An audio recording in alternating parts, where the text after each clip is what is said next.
What is the difference? True peak versus intersample peak. Have you ever wondered how digital audio can sometimes sound distorted, even when the levels look fine? Today, we will clarify the difference between true peak and intersample peak, especially in the context of preparing masters for streaming.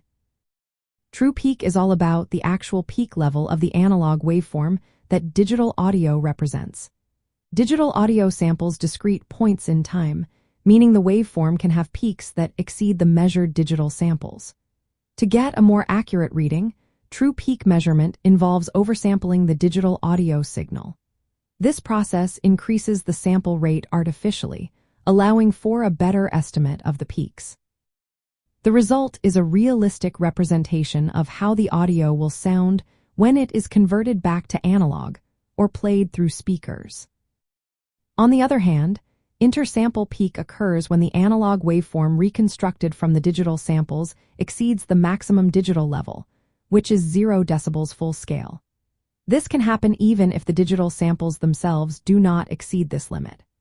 Intersample peaks can lead to clipping or distortion during digital to analog conversion or when using lossy encoding, such as streaming codecs. In simpler terms, the actual analog signal can go beyond the digital limit, causing unwanted distortion.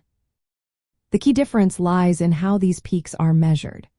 True peak is the maximum of the analog waveform after oversampling, while intersample peaks refer to those peaks that occur between the digital samples.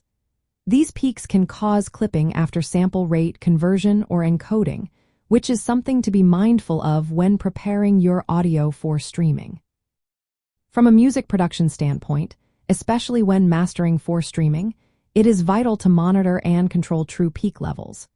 Streaming platforms often use lossy codecs that can increase peak levels during encoding. If intersample peaks are not accounted for, this can lead to distortion.